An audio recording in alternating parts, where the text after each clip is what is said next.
Distinguished members of Congress, honored guests, on behalf of the First Family, welcome to the White House.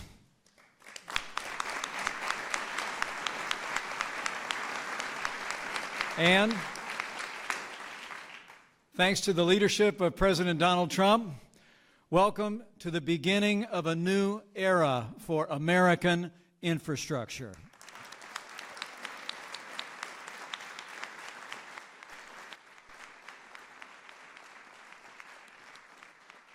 You know, since the first day of this administration, President Trump has been working tirelessly to keep the promises that he made to the American people. Our president's been putting jobs in this economy first, rolling back excessive regulations, unleashing American energy, ending unfair trade practices, and he's been working with Congress to repeal and replace Obamacare. And thanks to President Donald Trump, America is back.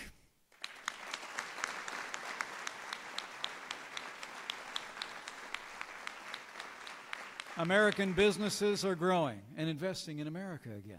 More than 600,000 private sector jobs have been created under this president's leadership, and unemployment hasn't been this low for 16 years.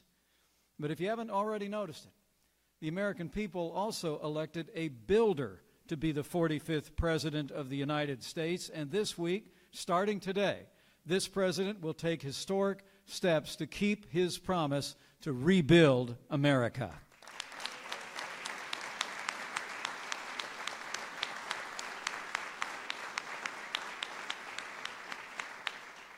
Promising to replace our crumbling infrastructure with new roads, bridges, and tunnels and airports, the action the President announces today will encourage investment, commerce, and most importantly, President Trump's action today will enhance the safety and precision of our air travel in the United States. And as I can attest from firsthand experience, having more precise landings in America is a good thing.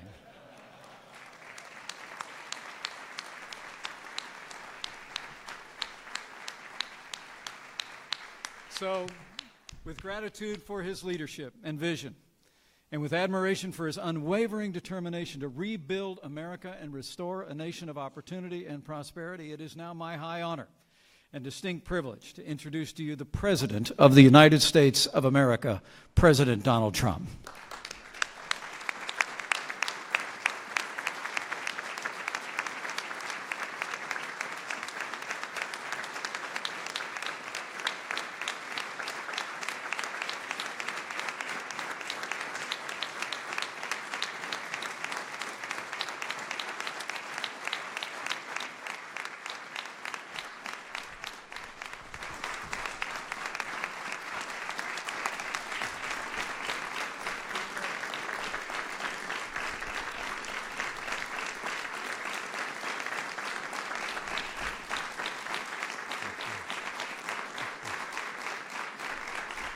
Thank you very much.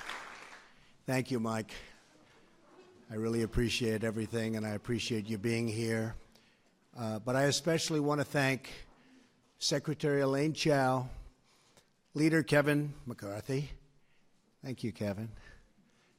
Chairman Bill Schuster. Thank you very much, Bill.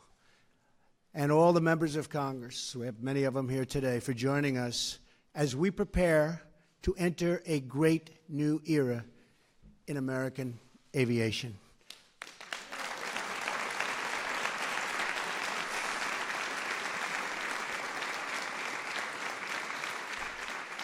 It's about time, too, I can tell you. But before discussing our plans to modernize air travel, I want to provide an update on our efforts to fix and modernize vital services for our veterans, our great, great veterans who we all love. For decades, the federal government has struggled to accomplish something that should be very, very simple: seamlessly transferring a veteran's medical records from the Defense Department to the veterans' groups and to the VA. In recent years, it has taken not just days or weeks, but many months for the records to follow the veteran. This has caused massive problems for our veterans. I'm very proud to say that we are finally taking steps to solve this situation once and for all. Secretary Shulkin announced this morning that the VA will announce and modernize its medical records to use the same system as the Department of Defense. No more complications. The records will now be able to follow the veteran when they leave service, meaning faster, better, and far better quality care. Okay.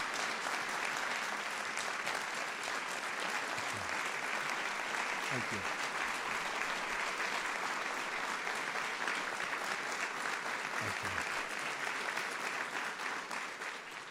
This is one of the biggest wins for our veterans in decades, and I congratulate Secretary Shulkin for making this very, very important decision. Thank you, Secretary. Appreciate it. I appreciate it. He's done a great job. Stand up, Secretary. Where's Secretary Shulkin? What a great job. Thank you. Of course, there is still much work to do, but for today's action, it shows the determined leadership and what it can accomplish. Great, great reform. So again, to David Shulkin, thank you. To all of our veterans who have served this nation, a very, very special thank you. This is truly wonderful, really monumental reform. So important for our veterans, but it's just the beginning. We're here today to discuss another issue that has gone unsolved for far too long. For too many years, our country has tolerated unacceptable delays at the airport, long wait times on the tarmac, and a slowing of commerce and travel that costs us billions and billions of dollars in lost hours and lost dollars themselves. Today, we're proposing to take American air travel into the future, finally, right? Finally. It's a long time.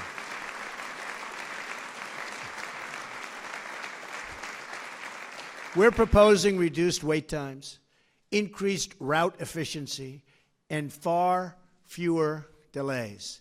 Our plan will get you where you need to go more quickly, more reliably, more affordably, and yes, for the first time in a long time, on time. We will launch this air travel revolution by modernizing the outdated system of air traffic control. It's about time.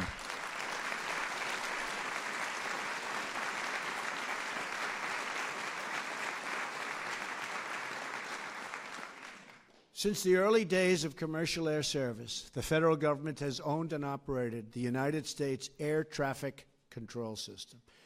Yet, more than a half a century later, the government is still using much of the exact same outdated technology. At a time when every passenger has GPS technology in their pockets, our air traffic control system still runs on radar and ground-based radio systems that they don't even make anymore. They can't even fix anymore. And many controllers must use slips of paper to track our thousands and thousands of planes that are up in the air. Our air traffic control system was designed when roughly 100,000 people flew at our airports each year. We are now approaching nearly 1 billion passengers annually. The current system cannot keep up, hasn't been able to keep up for many years. It causes flight delays and crippling inefficiencies, costing our economy as much as $25 billion a year in economic output. We live in a modern age, yet our air traffic control system is stuck painfully in the past. The FAA has been trying to upgrade our nation's air traffic control system for a long period of years. But after billions and billions of tax dollars spent and the many years of delays, we're still stuck with an ancient, broken, antiquated, horrible system that doesn't work. Other than that, it's quite good.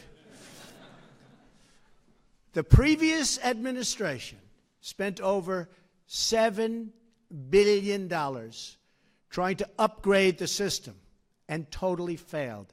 Honestly, they didn't know what the hell they were doing.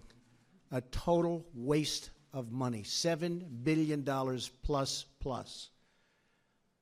It's time to join the future. That is why I'm proposing new principles to Congress for air traffic control reform, making flights quicker, safer, and more reliable.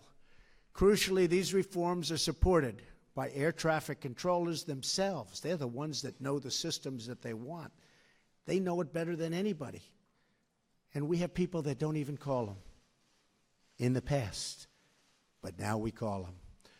I'm also proud to be joined today by passenger advocates, pilot unions, and leaders of airlines and cargo companies who strongly support our new framework and our bidding process. And we're bidding, ideally, to one great company. There'll be many bids, but one great company that can piece it all together. Not many companies all over the United States, like in the past, when they came time to piece it together, it didn't work. They were all different systems. We threw away billions and billions of dollars. I am very grateful that every former FAA chief and chief operating officers and 3 former transportation secretaries, Jim Burnley, Elizabeth Dole, and Mary Peters, stand with us today. Thank you.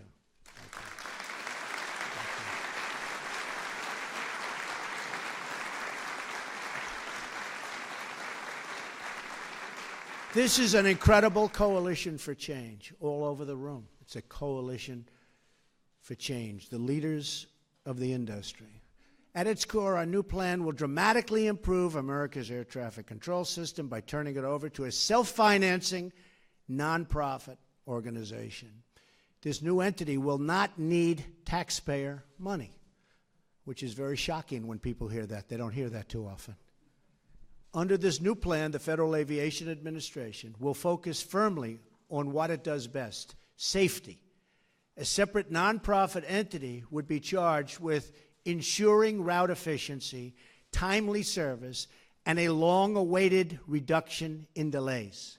Our plan will also maintain support for rural communities and small airports, including airfields used by our Air National Guard units. Great people. And very importantly, air traffic controllers will and this will be highly valued. These are highly valued people. These are amazing people that know the system so well.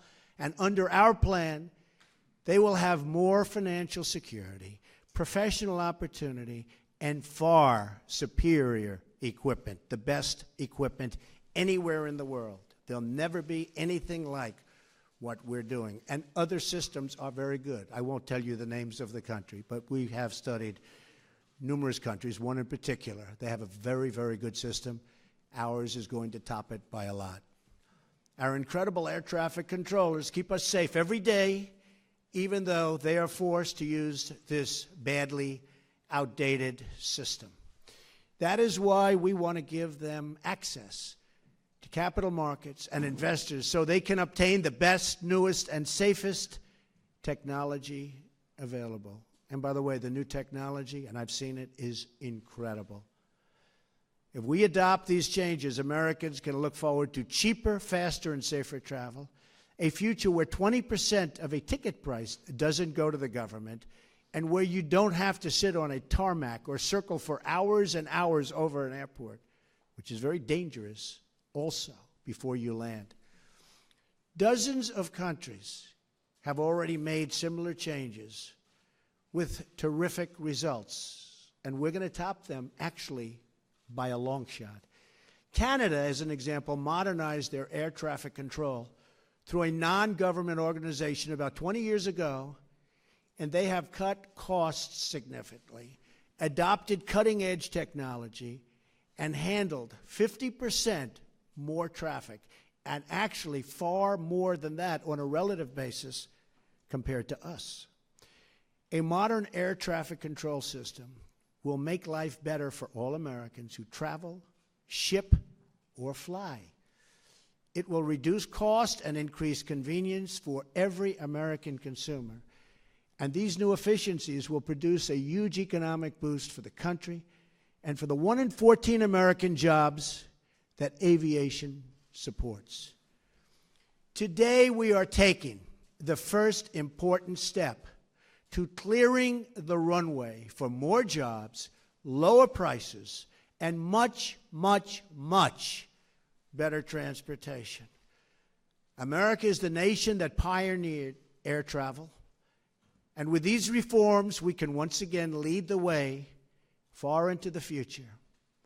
Our nation will move faster, fly higher, and soar proudly toward the next great chapter of American aviation.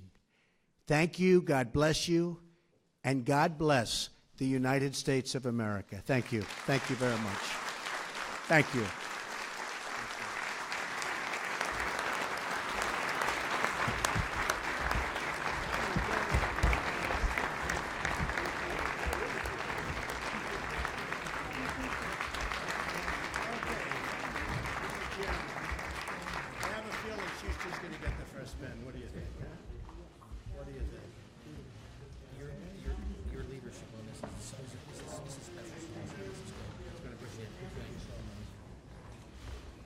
Save the money in the first year.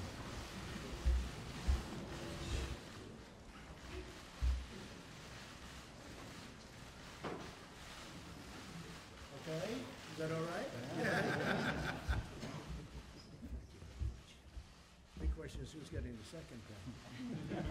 Just put it up. Secretary Chad. Secretary Chad.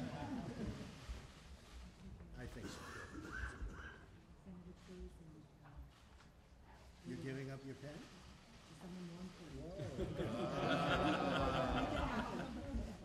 I said she was politically savvy.